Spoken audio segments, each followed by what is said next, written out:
Assalamualaikum warahmatullahi wabarakatuh. Perkenalkan, nama saya Lailatul Fitria. Saya Ivana Sapitri. Kami akan mempresentasikan paper geografi yang berjudul Tenaga Eksogen. Abstrak. Tenaga eksogen yaitu tenaga yang berasal dari luar bumi. Sifat umum tenaga eksogen adalah merombak bentuk permukaan bumi hasil bentukan dari tenaga endogen. Bukit atau tebing yang terbentuk hasil tenaga endogen terkikis oleh angin, sehingga dapat mengubah bentuk permukaan bumi, laut termasuk tenaga eksogen. Secara umum, tenaga eksogen berasal dari 3 sumber, yaitu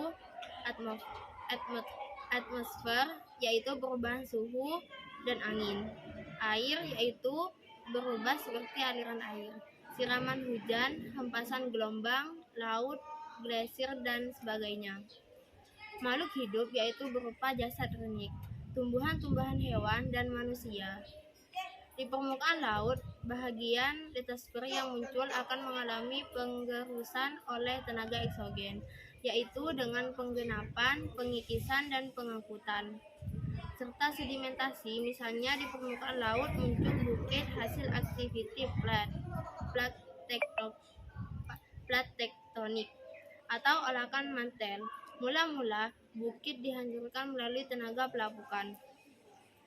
Kemudian puing-puing yang telah hancur diangkat oleh tenaga air, angin, glasier, atau dengan hanya gravitasi bumi. Hasil pengangkutan itu kemudian diendapkan, ditimbun di bagian lain yang akhirnya berbentuk timbunan atau hamparan bantuan hancur dari yang kasar sampai yang halus.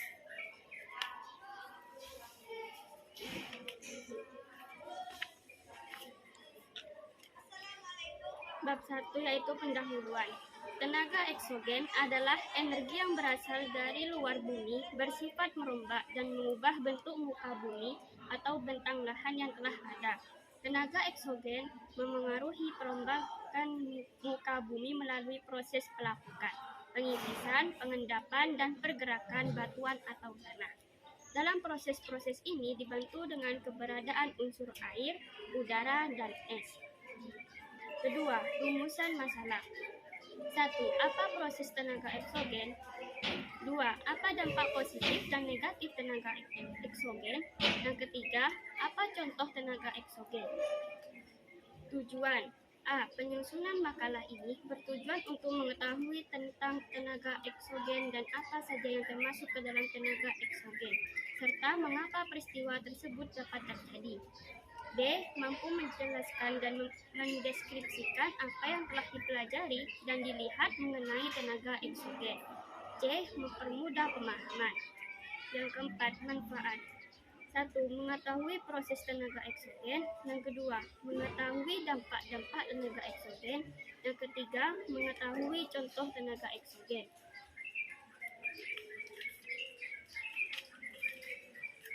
Bab 2. Pembahasan. A. Proses tenaga eksogen. Proses tenaga eksogen pada muka bumi. Tenaga eksogen memengaruhi perombakan muka bumi melalui proses pelapukan, pengikiran, pengendapan, dan pergerakan batuan atau tanah. Dalam proses ini dibantu dengan keberadaan unsur air, udara, dan es. Mengenai proses pelapukan, pengikisan, pengendapan, dan pergerakan bantuan atau tanah dijelaskan sebagai berikut. 1. Pelapukan. Pelapukan merupakan peristiwa hancurnya batuan dari ukuran besar menjadi kecil maupun halus. Proses pelapukan terjadi dalam jangka waktu yang lama dan pelapukan dipengaruhi oleh faktor pendukung berupa cuaca. Pelapukan dapat terjadi dalam 3 macam, yaitu secara mekanik, kimiawi, dan organik sebagai berikut. Pelapukan mekanik. Pelapukan mekanik atau pelapukan fisis merupakan peristiwa hancur dan lepasnya material batuan tanpa mengubah struktur batuan. Pelapukan jenis ini dipengaruhi oleh beberapa faktor sebagai berikut. Akibat perbedaan temperatur, akibat pengikiran di daerah pegunungan, akibat isolasi di daerah gurun, akibat kegiatan makhluk hidup seperti hewan dan tumbuh-tumbuhan, akibat perubahan air garam menjadi kristal. B. Pelapukan kimiawi. Pelapukan kimiawi merupakan proses pelapukan bantuan yang disertai adanya perubahan susunan unsur kimia batuan yang lapuk. Proses ini terjadi atas 4 tahap, yaitu hidrasi, hidrolisis, oksidasi, dan karbonasi. C. Pelapukan organik. Pelapukan organik atau pelapukan biologis merupakan proses pelapukan batuan yang disebabkan oleh makhluk hidup atau organisme. Penyebab terjadinya proses pelapukan ini yakni makhluk hidup antara lain manusia, hewan maupun tumbuhan. 2. Pengikisan. Pengikisan erosi. Erosi merupakan proses terjadinya pelepasan dan pemindahan massa bantuan secara alami dari satu tempat ke tempat lain sebagai akibat adanya tenaga yang bergerak pada permukaan bumi. Erosi dibedakan menjadi 4 berdasarkan penyebabnya, yaitu 1. Ablasi erosi yang disebabkan oleh air yang mengalir. Ablasi erosi yang disebabkan oleh air laut. Eksarasi erosi yang disebabkan oleh hasil pengerjaan es. Deflasi erosi yang disebabkan oleh angin. 3. Sedimentasi. Sedimentasi merupakan proses terjadinya pengendapan material hasil pengikisan dan pelapukan oleh air, angin atau gletser pada suatu wilayah. Hasil pengendapan dari material ini lama-kelamaan akan menjadi batuan sedimen. Umumnya hasil endapan dari proses sedimentasi pada setiap daerah berbeda-beda. Sedimentasi dibagi menjadi 4 jenis berdasarkan tenaga pengangkutnya, yaitu sebagai berikut. A. Pengendapan oleh air sungai. Batuan dari hasil pengendapan oleh air sungai disebut dengan sedimen akuatis. Contohnya nyata dari sedimen ini di dalam seperti Mender, Oxbow, delta, dan tanggul alam. B. Pengendapan oleh air laut. Hasil pengendapan oleh air sungai disebut dengan sedimen marin. Contohnya nyata dari sedimen ini di alam seperti pesisir, Spit Tombolo, dan penghalang pantai. C. Pengendapan oleh angin. Pengendapan oleh angin. Hasil pengendapan oleh air sungai disebut dengan sedimen aeolis. Contoh nyata dari sedimen ini di alam adalah bukit pasir, Sondan. D. Pengendapan oleh gletser. Hasil pengendapan oleh air sungai disebut dengan sedimen glasier. Contoh nyata dari sedimen ini di alam adalah timbunan material pada lembah. D. Dampak positif dan negatif tenaga eksogen. Dampak positif dan negatif tenaga eksogen. Tenaga eksogen tentunya memiliki akibat positif maupun negatif terhadap permukaan bumi, yaitu sebagai berikut. Dampak positif tenaga eksogen antara lain memunculkan habitat, memperluas daratan di bumi, memperdekat barang tambang ke permukaan bumi. Aktivitas pelapukan dapat menghasilkan bentuk muka bumi yang unik dan indah, sehingga dapat dijadikan objek wisata. Proses sedimentasi menghasilkan daratan yang subur. Dampak negatif tenaga eksogen tersebut antara lain kesuburan tanah bisa berkurang. Dampak dari erosi. Hasil-hasil erosi yang diendapkan sedimentasi di muara sungai mengakibatkan pendangkalan dasar sungai. Abrasi dapat menghilangkan garis pantai hilang dihantam. Erosi yang terjadi secara besar-besaran dapat menyebabkan hilangnya kesuburan tanah. Erosi pada daerah pantai menyebabkan berkurangnya luas lahan pantai.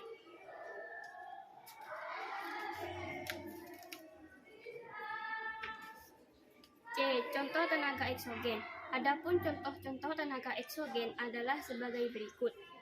Yang pertama, pelapukan kimia. Pelapukan kimia merupakan pelapukan yang terjadi karena zat yang memiliki unsur kimia. Pelapukan jenis ini menyebabkan terjadinya perubahan susunan kimia pada batuan beku. Pelapukan ini biasanya terjadi dengan sangat cepat di daerah yang memiliki suhu ekstrim. Pelapukan kimia juga terjadi karena reaksi unsur kimia tertentu dengan batuan. Contohnya di sini adalah batuan gamping yang melapuk karena terkena air hujan secara terus-menerus. Yang kedua, pelapukan fisika. Pelapukan fisika merupakan hancurnya suatu batuan yang disebabkan oleh aktivitas fisika. Pelapukan jenis ini tidak menyebabkan komposisi dan sifat dasar pada batuan menjadi berubah. Pelapukan fisika terjadi karena dua faktor utama, yaitu perbedaan suhu dan celah batuan. Perbedaan temperatur udara pada siang dan malam yang ekstrim akan mempengaruhi kecepatan pelapukan, yang mana bila siang hari batuan akan menguai. Sedangkan pada malam hari ketika temperatur turun akan menyebabkan batuan menyusut. Hal inilah yang menyebabkan terjadinya retakan dan membuat batuan tersebut hancur. Pelapukan fisika yang dipengaruhi oleh faktor udara ini biasa disebut dengan granular disintegration. Sedangkan celah batuan juga merupakan faktor dalam memecah batuan, yang mana apabila terdapat celah kecil pada batuan di daerah tertentu yang kemasukan oleh air hujan, maka batuan tersebut perlahan akan terdesak dan mengalami retakan kemudian akan pecah. Peristiwa ini sering disebut sebagai exfoliation. Yang ketiga, pelapukan biologi. Pelapukan biologi adalah penghancuran batuan yang disebabkan oleh kegiatan suatu organisme. Dalam pelapukan ini terjadi proses penghancuran batuan yang disebabkan oleh berkembangnya suatu makhluk hidup pada batuan tersebut. Contoh pada pelapukan biologi adalah retaknya bangunan atau batuan yang disebabkan oleh akar tanaman yang berusaha masuk ke dalam bangunan atau batuan tersebut, dan juga retaknya batuan yang disebabkan oleh lumut yang menempel pada batuan tersebut. Yang keempat, ablasi. Ablasi atau erosi sungai adalah peristiwa erosi yang disebabkan oleh aliran air yang membuat batuan menjadi terkikis akibat jalur yang dilewatinya. Biasanya ablasi terjadi di sekitaran aliran sungai. Pada umumnya, ablasi yang terjadi pada sungai terbagi atas dua macam, yaitu erosi sungai dasar dan erosi sungai tepi. Erosi dasar sungai adalah erosi yang terjadi di dasar sungai yang mengakibatkan dasar suatu sungai menjadi semakin dalam. Sedangkan erosi tepi sungai adalah erosi yang terjadi pada tepian sungai yang mengakibatkan sisi bagian kanan dan bagian kiri dari sungai menjadi melebat. Yang kelima, deflasi. Deflasi merupakan pengikisan pada bagian permukaan bumi yang disebabkan oleh angin yang bertiup.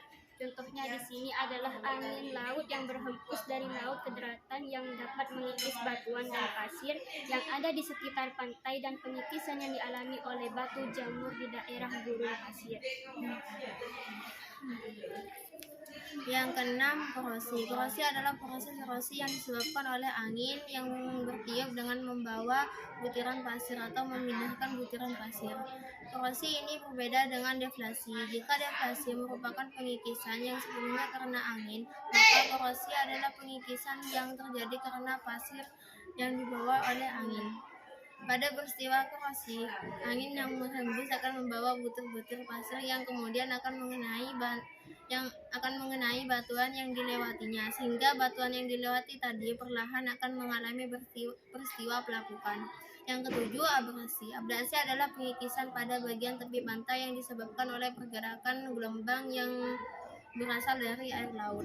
Hasil dari abrasi ini dapat ditemukan di sekitaran pantai. Contoh hasil abrasi pantai adalah terbentuknya gua-gua kecil di sekitaran pantai, dan juga terdapat karang di pantai yang berlubang-lubang akibat dari pasang surut gelombang air laut.